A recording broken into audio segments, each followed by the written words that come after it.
iniciando a reunião do grupo de estudos hoje, uma data super importante.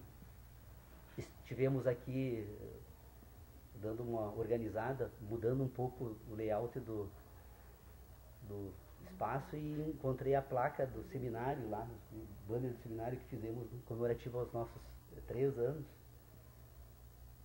E nós estamos completando 7, quinta-feira, agora dia 4, completamos 7 anos. Eu me enganei, eu havia afirmado que eram 8 anos, mas não, eu na verdade, eu fiz a conta porque eu disse que nós entramos no 7º ano, até completar, e foi completado então na quinta-feira, dia 4 de abril. O Dr. Pedro Osório, em 4 de abril de 2006, exatamente nesse lugar aqui, um pouquinho mais atrás ali apenas, o Dr. Pedro Osório fez uma conferência para todos nós aqui, em que ele fez como pessoa culta que é e que conhece como ninguém, ele fez um exame de todas as principais ideias e obras que trataram da teoria do conhecimento, todos os diferentes movimentos que ordenavam essas ideias, até então os nossos dias, né? E com essa fala do Dr. Pedro Osório, todos nós nos sentimos provocados a então tentarmos retomar essas discussões e refletirmos sobre sistemas e tentarmos então verificar até que ponto era possível superar as dificuldades, imensas dificuldades apontadas então pelo Dr. Pedro Osório, porque na verdade todo esse movimento filosófico no curso da história, ele é sempre um movimento que ele é muito mais resultado do ceticismo, né, do que um sistema que tenha se construído durante todo esse período em que a humanidade busca filosofar, né? Então, essa foi a razão principal que nos levou a adotar o método que nós estamos mantendo até hoje, que na verdade o nosso método é um método que se baseia em tentar expor não como funcionam os mecanismos que permitem o homem a pensar no sentido de explicar sob o ponto de vista da biologia, das causas iniciais e finais desses processos, mas tentar entender como esses processos ocorrem. Então esse tem sido o nosso trabalho, tentar examinar processos para verificar como eles ocorrem. Tem gente batendo. Tem gente batendo na porta. Vamos aguardar. Como esses processos ocorrem. Então eu não vou me estender hoje, eu prometo mesmo, né? E o Dr. Pedro Osório, eu acho que é a principal pessoa que nós precisamos até ouvir um pouco o Dr. Pedro Osório para fazer um balanço, né, dessas, não apenas do nosso trabalho, mas um balanço. Olá, Guilherme, tudo bem? Seja bem-vindo, bom dia. Bom dia. Para fazermos um balanço de tudo isso que ele acompanhou. Afinal de contas, o Dr. Pedro Osório está, eu tenho certeza, posso afirmar categoricamente, que ele já veio em mais de 300 reuniões. E eu não tenho dúvida que, se das 352 reuniões que nós realizamos nesse período, se não tivéssemos faltado nenhum final de semana, o Dr. Pedro Osório, se faltou, não passou de 10 encontros nossos aqui. Então eu acho que ele é a pessoa, talvez junto comigo, né? Porque, não, mas eu também, houveram reuniões que o senhor esteve e eu não estive, né? Então, então nós estamos empatados também aí, né? Então, para fazer, mas eu gostaria só de rapidamente, já que nós estamos desde a semana passada examinando uma questão, eu só queria rapidamente expor uma conclusão a respeito daquele exame sobre repetição e sucessão no sistema de inteligência humana. Porque, retomando em várias oportunidades e sobre vários ângulos de abordagem esse tema, eu me dei por conta do seguinte: a inteligência humana, ela tem um fundamento básico, que é o ponto inicial dessa inteligência, que é o sistema binário. Todo o sistema de conhecimento do homem e aquilo que ele diz que conhece da natureza e do universo é resultado de um processo binário que funciona a partir de uma condição e 2 operadores lógicos. Qual é a condição? É uma coisa banal, né? Eu estabeleci a condição quando. Todo o processo de conhecimento, ele parte desse pressuposto. Quando o quê? Quando não algo, ou quando algo. Não algo é uma hipótese infinita, porque ela pode se repetir sistematicamente. Não algo, ela é uma ideia de repetição. né? Não algo não é sucessão. Não algo, não algo, não algo. É sempre a mesma coisa. É sempre a mesma questão. Não algo. E algo. Bom, não algo e algo. Quando não algo, repete. Quando algo, sucede. Sucede o quê? Novamente não algo, algo. Olha a cadeia lógica binária, então. O sistema de inteligência, ele está sempre sujeito a algo. Então, portanto, não algo. Não algo é a operação lógica que prevalece em todo o sistema. Quando algo, agora não repete, sucede. Sucede o quê? Novamente não algo e algo. Então, vocês vejam que sempre dessa cadeia. E aí eu me dei por conta que realmente esse âmbito de exame ele é importante para todos nós, porque daí eu me dei por conta que todas as instituições que nós organizamos para pôr em ordem aquilo que nós chamamos então de conhecimento, ela obedece a esse mesmo critério. Por exemplo, nós temos não e sim. Não é não, né? É não algo. Sim, agora é algo.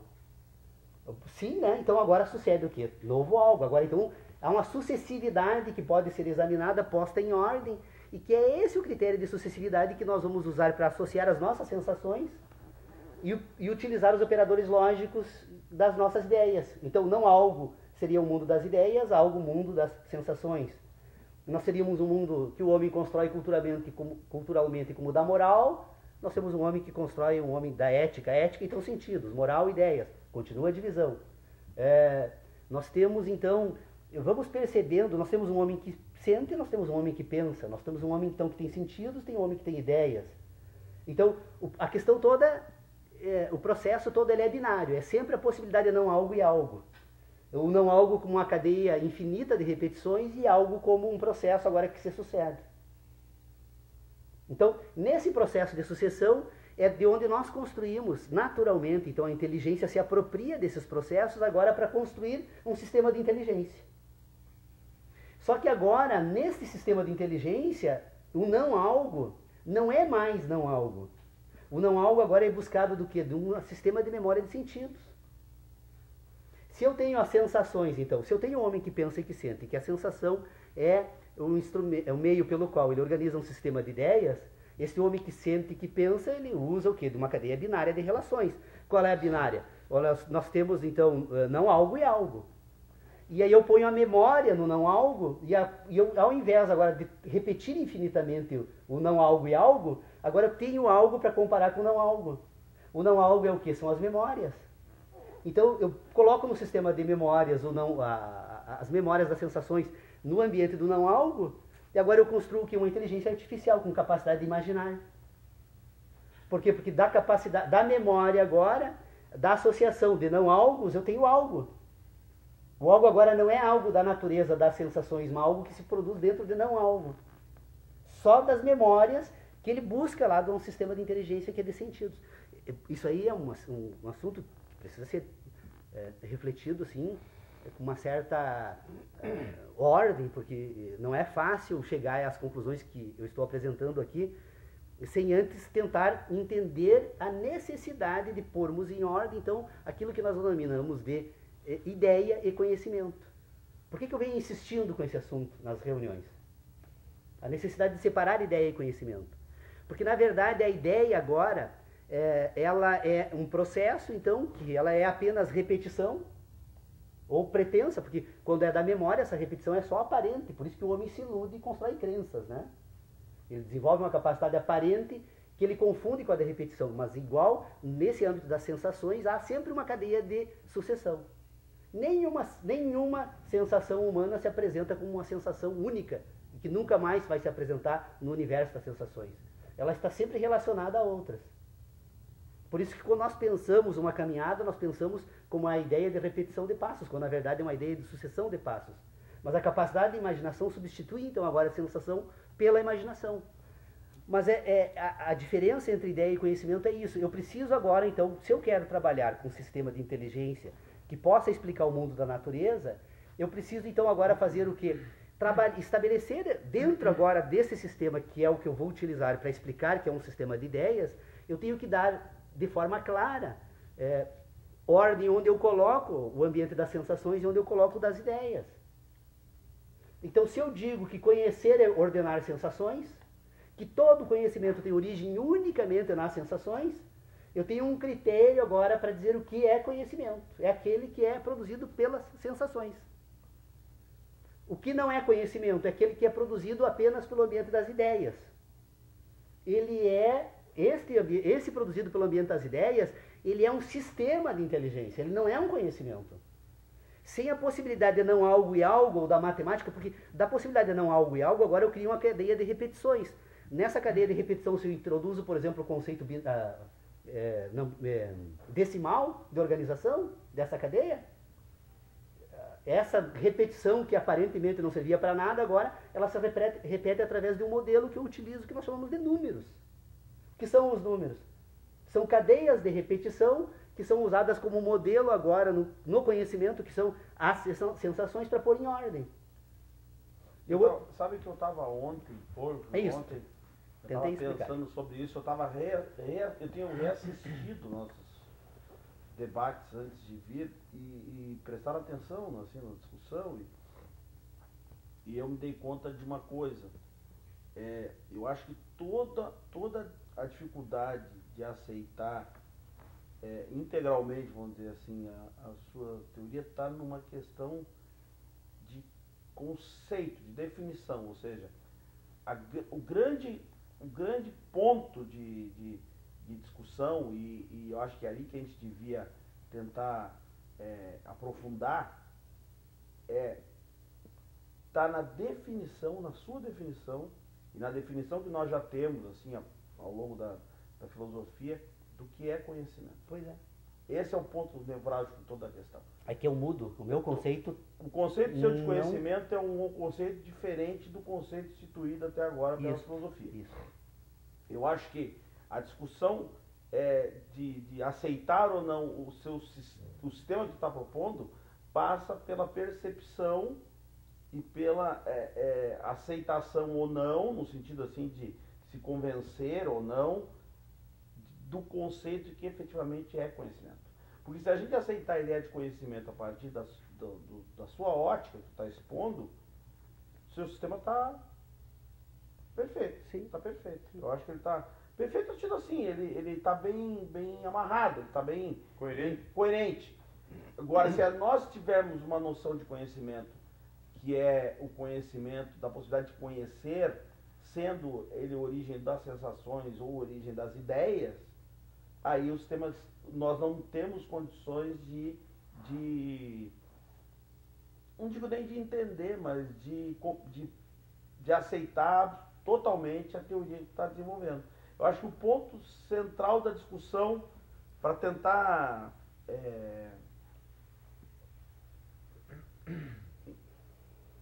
e aí está uma coisa interessante, a gente tem que ver se tanto um caso quanto uma definição como a outra não são decorrentes do sistema de crenças, que é isso que tu está dizendo antes. Sim.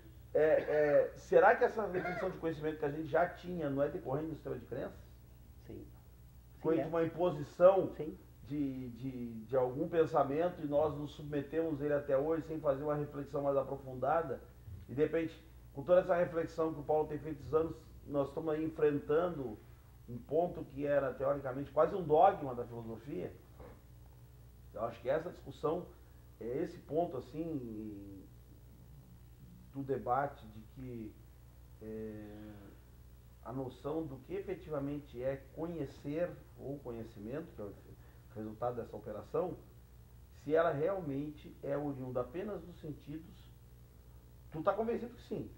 Não é questão de convencido, é que na verdade assim, eu utilizo de um critério que ele tem uma finalidade de pôr em ordem, só essa função. Eu não é uma questão fundamental para o sistema. Eu faço essa divisão apenas para tentar explicar para as pessoas as ideias que estão por trás dessas explicações, porque nós utilizamos do que aqui? De um sistema de conhecimento com a pretensão de que nós temos um conhecimento comum aqui, que é o conhecimento que nos permite dialogar, conversar, trocar ideias, como se fosse possível fazer isso, né? Então o que nós utilizamos? Da comunicação para tentar agora, então, fazendo um exame no próprio sistema de inteligência, nós tentarmos verificar se é possível entender o nosso sistema.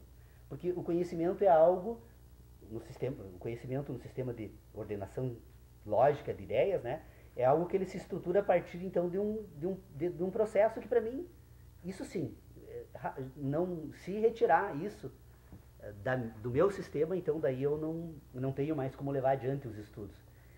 Que é uma base que está sentada na seguinte situação: o homem sente e o homem pensa. Então eu tenho agora que pegar, separando esses dois homens, o homem que sente e o homem que pensa, eu preciso entender como esses dois processos ocorrem. Então, no sistema de sensações, nós temos um homem que organiza as sensações, aí então entra o sistema hepta-animal de inteligência, que é a explicação que... Doutor Pedro Osório, a palavra é sua agora. Não, o nosso aniversariante, aliás, é que nas passagens que a tua sustentação se desenvolve, há momentos muito complexos. Quando você alega, e nós todos aceitamos isso, obviamente, que não são só as sensações, as qualidades das sensações, elas é que nos afetam.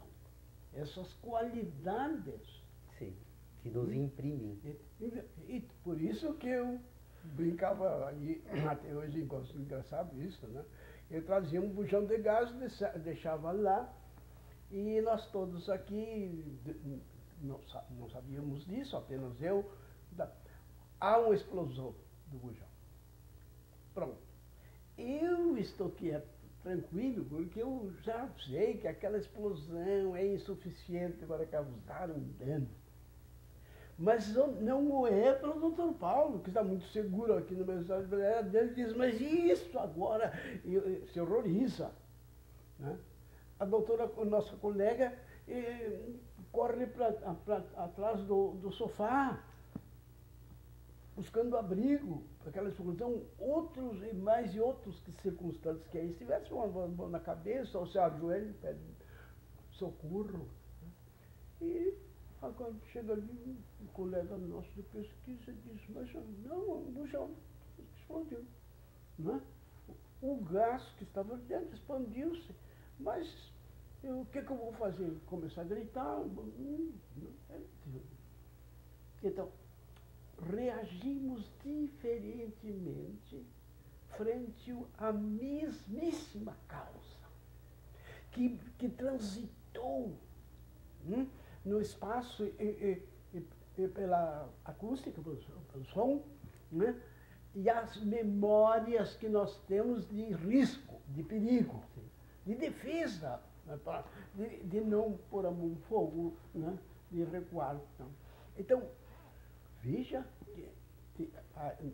ao ponto que nós chegamos, que diante da mesma situação estimulante, as reações foram diversas.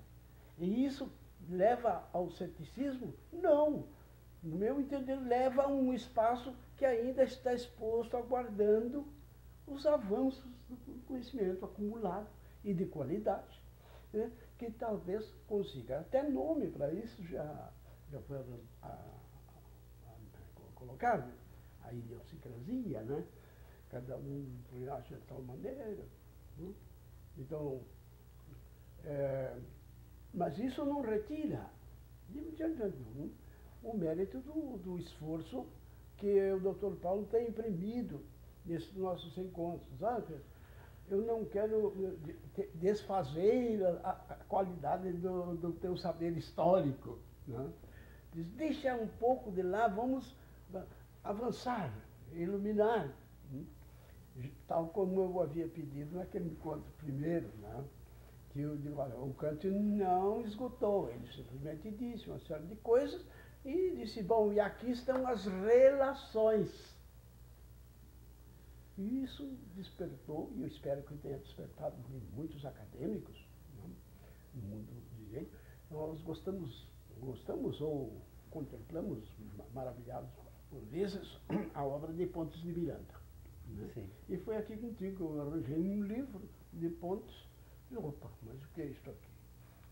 a edição de 1937, da livraria do Globo, um problema fundamental do conhecimento. Mas o que este Pontes disse sobre, mas que coisa maravilhosa.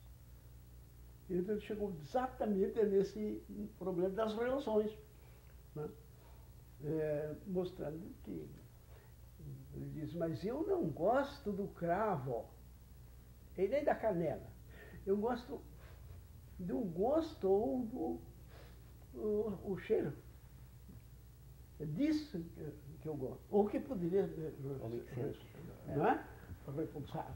Né? As sensações. Que coisa! Sensações!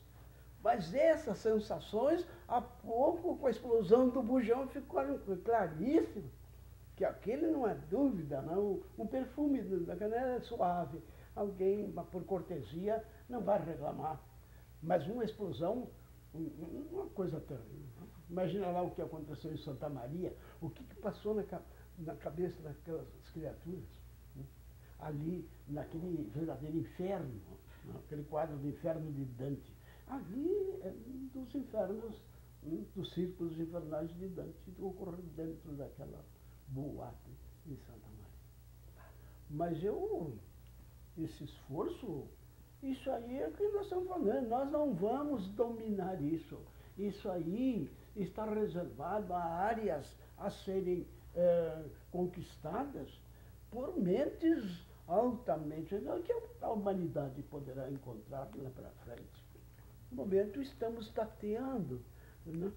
Nas sombras, no mundo do desconhecido, do que nos assusta. Eu acho que o esforço kantiano do transcendentalismo visa tentar superar um problema do bujão de gás. Entendeu? Das reações individuais ao mesmo fenômeno, ou seja, a capacidade de se apropriar ou de conhecer de formas diferentes a partir das sensações o mesmo fenômeno e tentar dar uma universalidade para isso.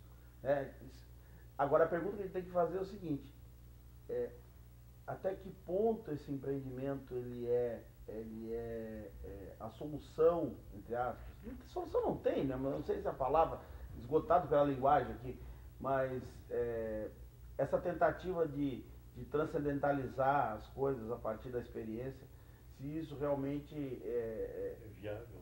É viável ou resolve o problema do conhecimento como uma das grandes...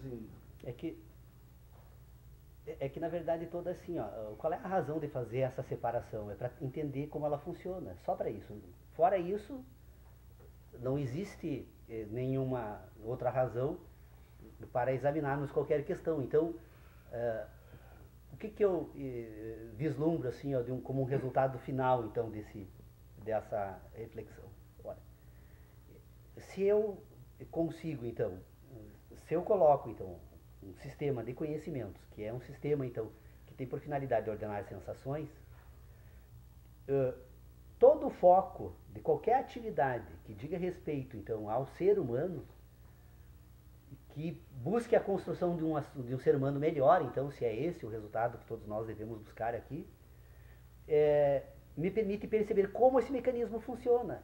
E se eu percebo como esse mecanismo funciona, eu posso interferir nesse mecanismo para tentar produzir algo melhor. Melhor o quê? Um homem melhor.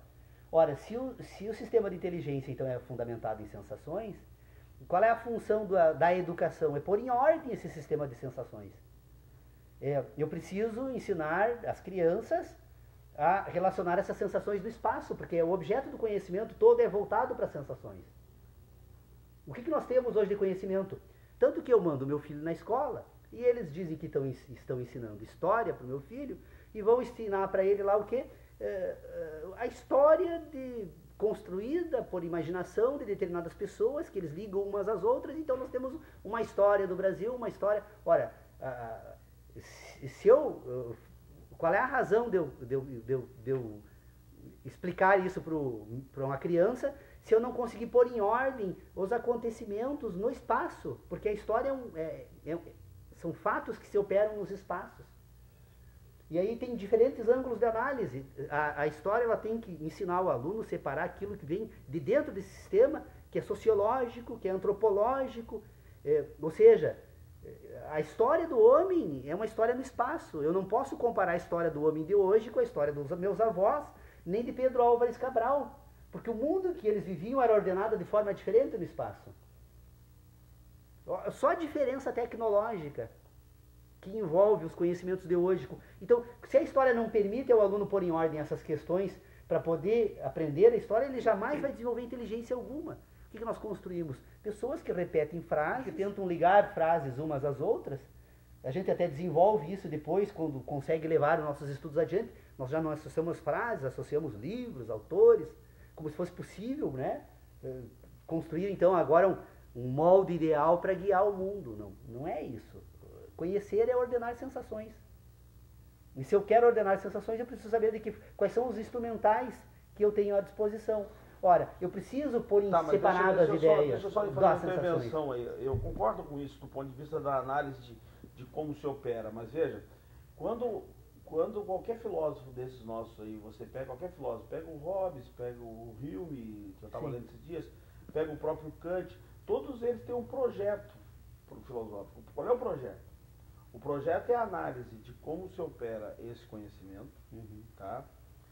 A partir desse projeto de como se opera esse conhecimento, perceber como é que esse conhecimento, o homem se apropria disso, do homem que sente, que nem tu diz, ele elabora isso para um homem que pensa, daí a tendência de verificar se é possível universalizar determinados conceitos, e a partir da universalização de determinados conceitos, passe para a questão da definição das condutas éticas e depois das condutas éticas para a conduta política. Todos os movimentos são nesse sentido. Perfeito. Ou seja, a pergunta que insiste, que é recorrente na minha cabeça é o seguinte: ordenamos as sensações, a experiência é a matriz de todo conhecimento, concordo. A necessidade de a gente ver qual é a interação nossa, do nosso conhecimento oriundo das sensações, das minhas sensações, como é que eu posso interrelacionar esse conhecimento a partir da relação e da experiência, da sensação do outro e construir algo que nós podemos chamar de uma ciência ou de um entendimento, como o Hume usava lá, investigação acerca de um entendimento humano, que seria como é que a gente entende de forma universal, porque alguma universalidade na definição do conhecimento tem que ter, sob pena de a gente cair no relativismo absoluto. Mas tem uma universalidade, é o sistema de inteligência. Eu tenho um sistema de inteligência que é universal. Todos os seres humanos são dotados do mesmo sistema de inteligência. Isso é um conhecimento universal, parte desse pressuposto. O que diferencia os sistemas, então, agora? Eu tô falando é a ordenação das sensações. Do ponto de vista de sair do indivíduo. Porque ao mesmo tempo que nós criamos... Não, Paulo, tem uma coisa assim, ó. Ao mesmo tempo que nós saímos de uma sensação e estamos no mundo do conhecimento, que chama de conhecimento, se estabelece um mundo de ideias. E esse mundo de ideias, que para ti não é conhecimento, está fora das sensações, ele, de certa forma, cria um ambiente que ele reinterfere na nossa... Governa o homem. Nas nossas relações. Tá? Mas eu não sei se é possível a gente evitar, não digo que governe, mas que ele interfira, entendeu? De alguma forma nas nossas relações.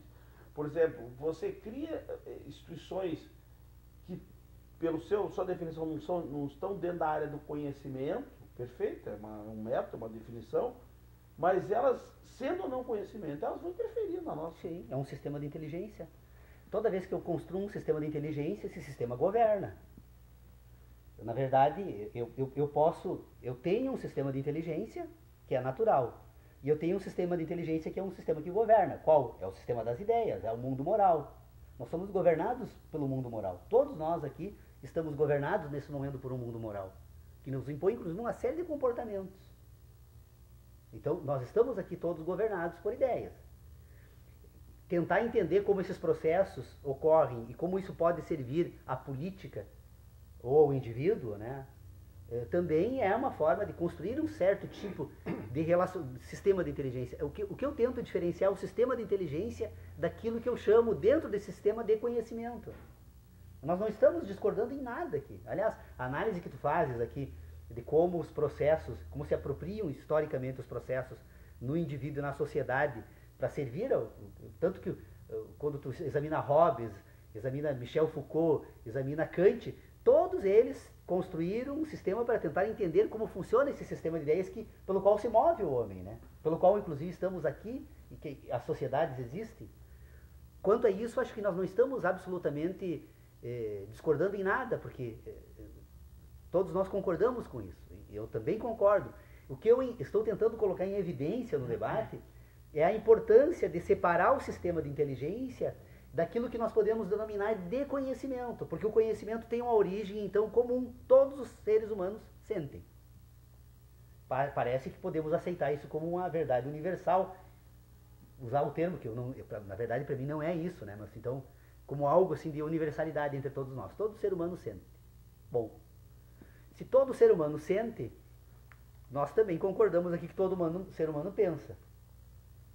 Então nós temos agora, no sistema de ideias, que reside todo o sistema que governa o homem. Tem um salto aí que tu dás que a gente tem que explorar um intermédio aí. Da sensação para o pensar, né, lógico, já exploraram isso há bastante tempo, estão 7 anos discutindo isso, não tem uma relação. Tem uma caminhada aí. E esse pensar, ele não se dá necessariamente, absolutamente sobre as sensações ou sobre a reflexão das sensações, aquilo que o Pessoal falou. Ou seja, as sensações nos provocam a pensar. Não nos provocam, primeiro elas nos atiçam, vamos dizer assim. E aí, a partir desta memória das sensações, dessa percepção das sensações, ou dessa leitura das sensações, será o termo que a gente pode usar, e isto leva ao ambiente de pensamento, e não a sensação pura e simples. Sensação mais refinada. O segundo momento da sensação. E que às vezes desfaz o progresso. É o processo lógico. Desfaz aquele curto-circuito e recua. Algo. Quando eu tenho algo, a memória das sensações, vai ocorrer a idiosincrasia, porque na memória das sensações daquele que foge, daquele que fica, existe uma diferença de relacionamento pela especialização. Um é um técnico especializado que já ordenou essas sensações. O outro é ainda alguém que se encontra numa expectativa de um fato desconhecido. Então, como o instinto de sobrevivência dele vai dizer, olha, foge. Né? Agora aqui, ó, o outro não entra em fuga porque conhece. Uma colunazinha aqui, de fixação, parece que é conveniente. É necessário fazer esse algo, então, mas é natural. Como uma sequência, como a eletricidade, é negativo positivo. Mas o universo funciona assim. A cada salto, ou a cada momento em que nós nos utilizamos dessa escadaria, nós somos sistemas elétricos. Nós estamos nos expondo ao risco de desandar lá no meio, porque se os degraus iniciais não forem sólida ou adequadamente colocados, por isso é que eu vejo um valor extraordinário, histórico, em Kant. Ele diz, sim, um modo, pelo menos um exemplo, ele diz, em que eu não tenho mais dúvida e ninguém está autorizado a ter. Se tiver, é porque quer. Então, quando ele diz isto, não é? E que não é com qualquer número, a partir deste 3, e que vai para a geometria. Ordenação do espaço. Sim, mas para representar este espaço, não é? De alguma maneira. E ele, então, desafia os pensadores, né, para que digam, como é que ele pode agora afirmar, e convida alguém que diga que não, que só existe uma possibilidade de arranjar um dos catetos com 3, o outro com 4, e o quinto é necessário, não preciso medir aqui no tapete. Isto é uma gotinha d'água. Eu acho que nem é um vaporzinho, mas derruba este. Se tiver este, passou.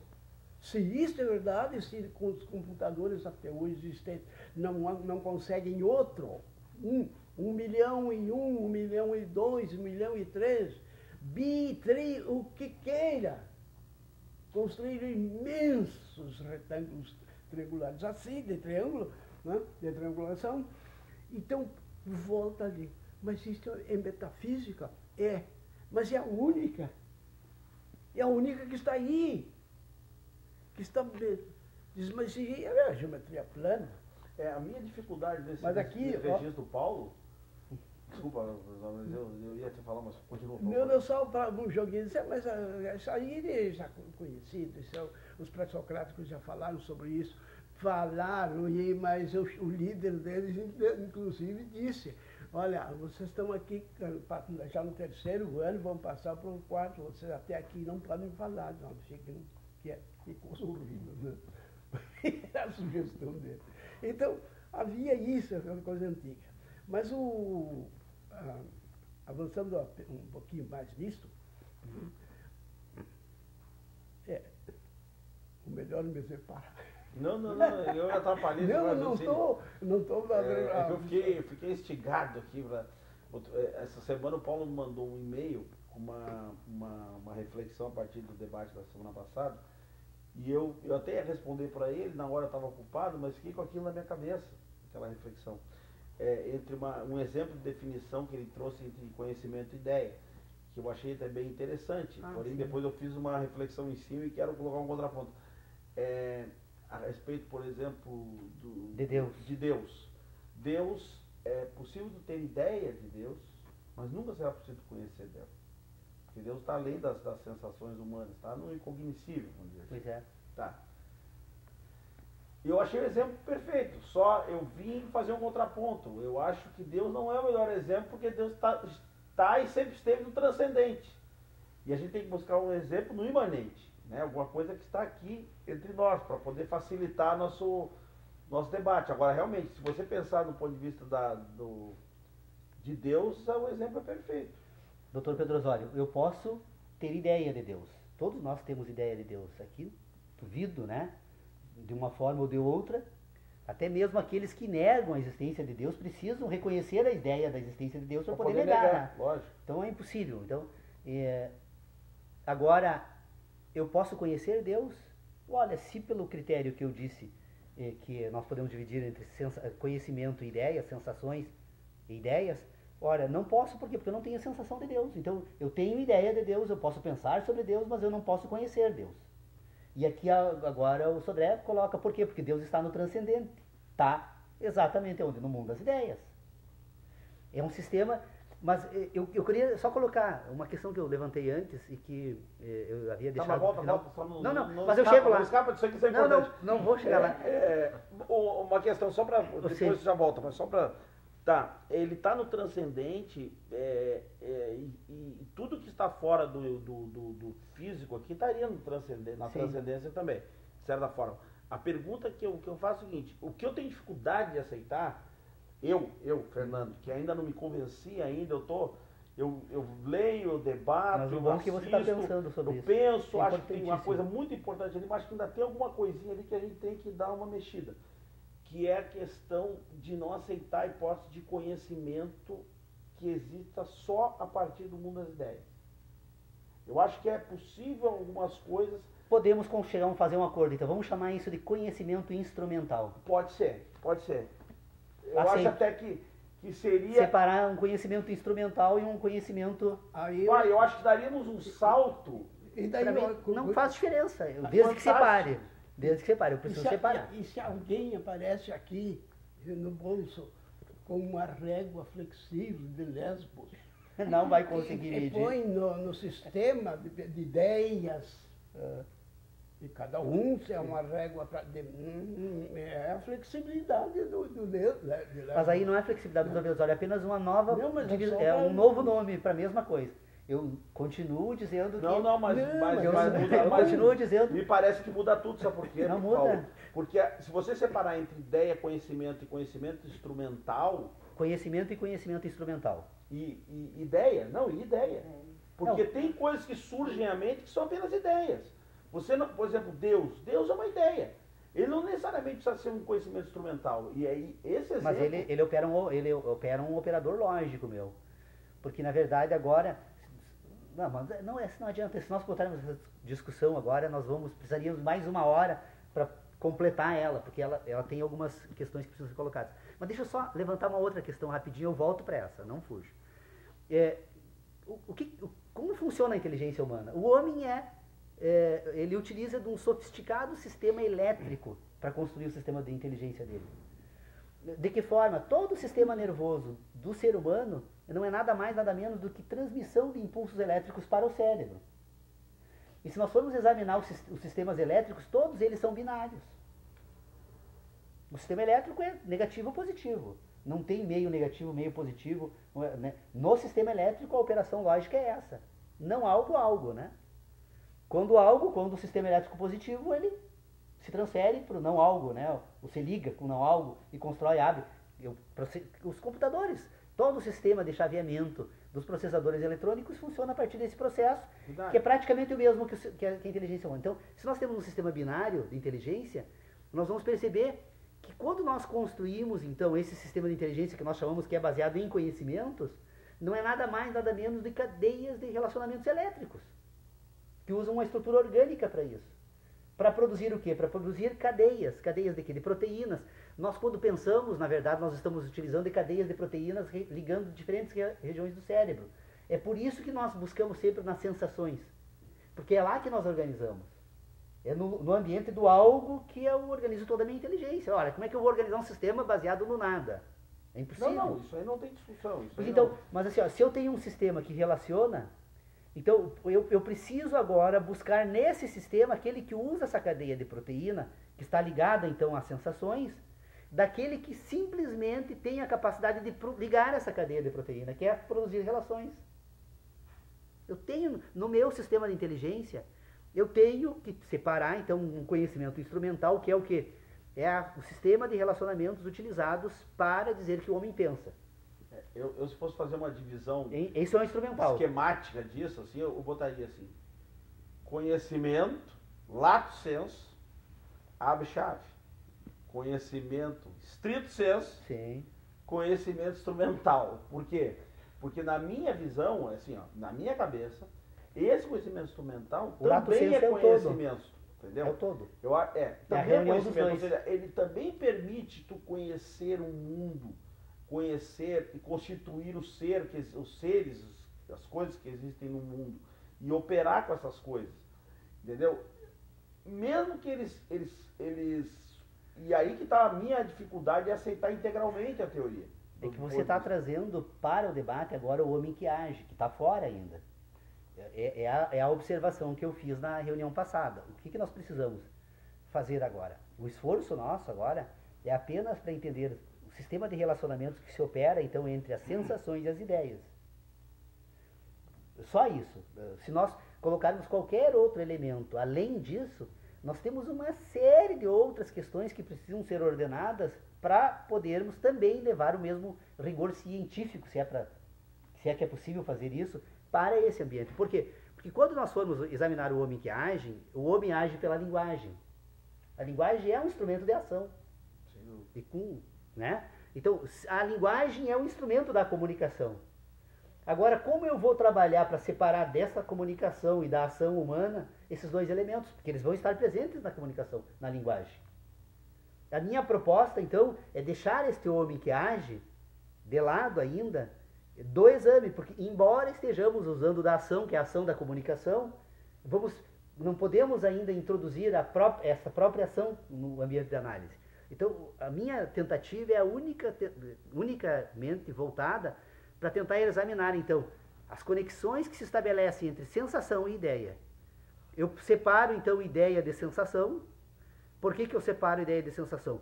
Porque se o sistema de inteligência faz uso das ideias e das sensações para produzir aquilo que eu chamo de conhecimento, eu preciso agora então, no exame, identificar por um critério assim, ó, de separação metodológica, onde estão então as relações e onde estão as sensações nesse sistema. Então eu digo o quê? Eu vou então radicalizar para pôr em evidência, na maior evidência necessária e possível, eu vou radicalizar dizendo o seguinte: todas as sensações únicas, aliás, o conhecimento tem origem unicamente nas sensações. Ok? Olha, o discurso que tu está fazendo agora é um discurso muito mais sustentador da sua tese. É. Você está adotando por uma questão metodológica, de método, um critério para examinar esse ambiente. Onde você quer, a partir desse critério, explicitar muito claramente. Tá, beleza, eu acho que nesse ponto foi excelente. Mas só para isso. Veja que a linguagem que tu usou, a gente sabe da limitação da linguagem para explicar as coisas, tudo isso. Só para isso. Mas para mim aqui, pro meu ouvido, essa sua exposição agora ficou muito mais adequada, vamos dizer assim, do ponto de vista da aceitação do processo todo de análise. Entendeu? Por quê? Porque fica claro por que tu usou o método. O método não passa a ser uma coisa arbitrária. Sim. Né? O método passa, não, esse método está assim porque ele é necessário. Em razão da explicitação que precisa ser feita. Precisa ser feita. E eu insisto, e todos os filósofos fazem isso, na verdade. Sim. Todos os filósofos, quando analisam qualquer problema, eles criam muitas vezes definições próprias para as coisas para poderem mostrar o que eles estão pensando, para poder explicitar o que eles estão pensando. A palavra ética animal tem essa função, senão não estaria ali. Para relacionar 7 ideias. 7 ideias. 7 ambientes da sensibilidade humana, né, das sensações. Por isso, mas na verdade aqui ainda é uma outra questão. Aqui é uma questão metodológica, por quê? Porque se eu vinculo os conhecimentos às sensações, e eu depois separo, então, no ambiente das ideias, agora, aquilo que vai, então, servir para as ações humanas e aquilo que efetivamente é. Eu não estou tentando agora... qual é a importância que tem, por exemplo, sob o ponto de vista sociológico, né, a cultura que nós desenvolvemos, por exemplo, sobre a questão do corpo da mulher ou do homem, né? Nós temos aqui agora explicações das mais diversas possíveis, porque nós temos diferentes culturas. Esse conhecimento instrumental agora, que faz uso das sensações e faz uso das ideias, constrói um sistema de relacionamento que guia o homem, que é o ambiente da moral. Nós temos... Veja como é importante assim, ó, separar, por quê? Porque agora eu tenho um instrumental mais adequado para quando eu for examinar o homem em ação... Pode ser até preconceito meu. Botar pôr em evidência. Preconceito no sentido assim, de um conceito pré-estabelecido, né? Mas me soou muito melhor. Pode ser até que eu estou pré-condicionado, vamos dizer assim, mas me soou muito melhor essa ideia de conhecimento instrumental. Sim, é um instrumento da ação. Porque aí você tem a clareza da função que ele exerce dentro de todo esse dispositivo de conhecimento, de relacionamento. Quer dizer, ele não é meramente uma relação única surgida do... Não, ele tem uma função, lógico, todos nós sabemos que tem. E essa questão de transformar essa ideia nessa nomenclatura de conhecimento instrumental, eu acho que, para mim, muda tudo. Sim, a percepção não, eu acho que fica melhor tudo. mesmo. Fica bom, fica muito... Minha sensação fica muito interessante. Porque aí fica clara a função, né? É instrumental. Todo ser humano é dotado de um conhecimento instrumental. O que é? Um sistema de ideias. Que faz o quê? Que ordena sensações, que ele é resultado. Inclusive, esse indivíduo que foge e o que fica na explosão do botijão de gás, eles ou fazem por serem dotados de diferentes conhecimentos instrumentais. Mas eu acho que o conhecimento instrumental a gente ganha em qualidade, sabe por quê? Porque quando a gente fala em ideia, a gente pode estar... A ideia tem múltiplas definições. Sim. Pode partir tanto da ideia, como tu disseste inicialmente, essa ideia estrita, vamos dizer assim, como pode passar pelo sistema de crença, como pode passar por ideologia. Tudo a ideia está dentro dessas possibilidades. À medida que tu reduz para um conhecimento instrumental, escalas de ideias diferentes, e de poder. E de poder diferente. E qual o papel que a sensação tem em cada um desses sistemas? Porque, na verdade, o sistema de sensações, né? Quando, por exemplo, aquele que desenvolve um sistema de conhecimento em técnica de tiro, ele vai pôr em ordem um sistema de referência que usa o que? A ótica como ponto de partida. Então não adianta o cara querer tentar desenvolver técnicas de tiro, né? Tentando correr 100 metros, né?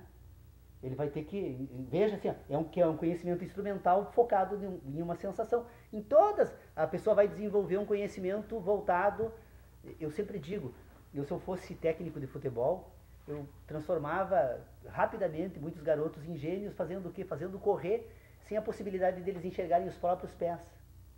Qual é a habilidade que o grande jogador desenvolve? Não é a força bruta, não é absolutamente nada. Ele desenvolve a habilidade de conseguir se relacionar com o campo, né? Tem uma visão espacial do campo e coordenar os pés. Mas para isso ele tem que olhar para o campo, não para os pés. A maioria dos jogadores olham para os próprios pés e aí não jogam mais. Então, eu tenho certeza que nós construiríamos uma nação de craques, simplesmente impedindo que os meninos, quando fossem treinar futebol, não olhassem para os próprios pés. Por quê? Porque são desenvolvimentos sistemas. Olha a importância de separar a sensação. Mas não deixar de cuidar dos pés dos outros. Ah, sim. Todo o sistema de conhecimento é voltado para sensações, mas como nós voltamos para a história, nós destruímos as habilidades dos nossos craques, né? Porque, na verdade, todo o sistema de inteligência humana funciona da mesma forma. Por isso eu gostaria de aproveitar, fazer um registro do Dr. Pedro Osório. Em 2009, quando completamos 3 anos de existência do grupo de estudos, nós realizamos aqui em Santo Ângelo um evento comemorativo ao nosso aniversário, que foi lá no IESA. E como nós tínhamos na época um grupo de estudos lá no IESA que se chamava Pensando Direito, o Dr. Pedro Osório, além de participar do nosso grupo de estudos aqui, aonde estiverem reunidos para examinar a teoria do conhecimento, com certeza o Dr. Pedro Osório está lá. Eu nunca tive assim amizade, ou conhecimento, ou relações com uma pessoa mais curiosa do que o Dr. Pedro Osório. E a curiosidade é a fonte do conhecimento. Aquele que acha que sabe, terminou a possibilidade de levar qualquer conhecimento adiante, né? Então, essa é a razão pela qual ele se move. Então, nós realizamos um evento, nós tínhamos um grupo de estudos, que o Dr. Pedro Osório então participava, Pensando Direito, e aí realizamos um evento chamado Pensando Direito, Violência e Afeto, que na verdade é uma espécie de trocadilho, mas que buscava colocar em evidência a questão da violência e do afeto na construção da inteligência humana e de um modo de ser diferente na natureza. E trouxemos o Guarani, porque a comunidade Guarani, Mibiá Guarani, que eu conheci, se Deus existe, foi ele que me iluminou para conhecer um povo tão maravilhoso como o Guarani. Eu aprendi que eles eram um povo completamente diferenciado, exatamente porque eles tinham toda uma cultura de constituição de seres humanos baseado no afeto. As crianças deles não engatinham, elas ficam no colo dos pais ou de um adulto, de uma pessoa adulta durante todo esse primeiro ano de vida. Pelo menos o Guarani que eu conheci hoje me parece que já está mudando um pouco isso, mas aí é a nossa interferência nas comunidades indígenas que produz isso, né? Mas esse Guarani, então, por ficar esse período todo no colo dos adultos, ele já iniciava de forma diferenciada na vida. Eu nunca vi um povo tão feliz, tão tranquilo, tão bem, né, consigo mesmo, com a natureza, do que o Guarani. E tudo tem a ver com essa questão do afeto. Então, nós trouxemos na época o jesuíta espanhol, né, que espero que nosso Papa agora, que prometeu então se voltar para os oprimidos, corrija um problema histórico. Os guaranis perderam as terras deles aqui no Brasil, na América, e não tem mais espaço para desenvolver essa cultura. Então, essa comunidade Guarani, que nós trouxemos então o jesuíta espanhol Bartolomeu Meliá, e trouxemos o cacique geral dos Mibiá Guarani no Rio Grande do Sul, que é o José Cirilo Morinico, e eles então falaram sobre a questão da palavra na cultura, a importância da palavra, né? Que é, na verdade, nós destruímos, ou as sociedades se desconstituem quando elas perdem a própria linguagem, né?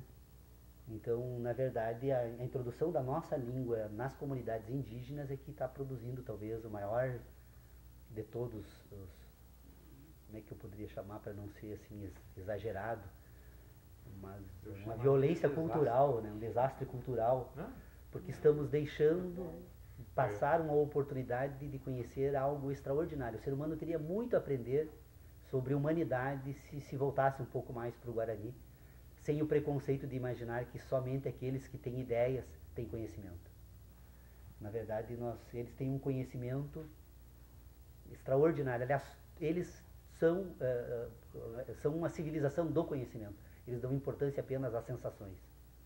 Ao ponto de os mais antigos, me parece, a impressão que eu fiquei deles, não terem ideia de tempo. Eles não precisam, o tempo está suscetível. Doutor Pedro Osório, conta para nós aquela passagem que eu testemunhei, achei maravilhoso aqui, com o teu diálogo com o cacique. O cacique Floriano. Mas um diálogo assim descontraído, perguntas primárias, depois bem... Não? O cacique Floriano estava sentado numa desses sofás aqui, era perto do meio-dia, eu cheguei... Foi uma aula de antropologia. Cacique Floriano. Daí eu cheguei para ele, você almoça? Ele me olhou assim, não me entendeu. Aí eu perguntei, mas você come, né? Ele, sim, como. Mas que hora você come? Quando eu tenho fome. Eu já estava programado para ter fome ao meio-dia, né? Então aí quando ele entendeu minha pergunta, olha a diferença, né? De cultura, de inteligência, nós tem um horário, nós temos que comer, né? Eu vi uma entrevista com uma pessoa indiano que atualmente está morando em Londres, né? Ele, aos 100 anos, ele corre maratona, 42 km, brincando, assim. E a reportagem era justamente porque, aos 100 anos, ele decidiu abandonar as competições. Iria continuar correndo para manter a condição física. Mas as competições ele iria abandonar, aos 100 anos. Então, correu 42 quilômetros ali, a reportagem toda assim. E um repórter perguntou assim, mas como é que receita é essa, né? Para os 100 anos o senhor está correndo, assim, né? Como é que o senhor faz, né? Isso? Não, é um passo após o outro. Simples, né? Como o Paulo falou no início, né? Caminhar é... Sucessão de passos. Sucessão de passos. Simples. O repórter ficou ali, né? Mas é um povo extraordinário. Eu sou encantado e eu tive o privilégio, então, de ter sintonizado o meu espírito com os espíritos deles. E não sei até porque, eu sempre digo, eu agora, depois conhecendo as mulheres da aldeia, impressionante assim como eu vejo a minha avó. Eu não sei se a minha avó não era Guarani.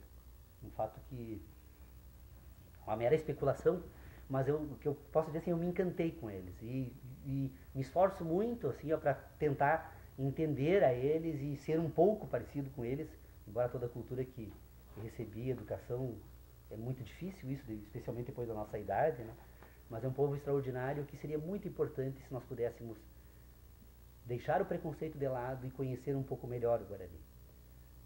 Eu fico muito triste assim, quando vejo as pessoas se escandalizarem com os indígenas, como aconteceu no Rio de Janeiro, a própria imprensa, vivem como mendigos, porque têm a terra no corpo. Eles têm a terra no corpo porque eles amam a terra.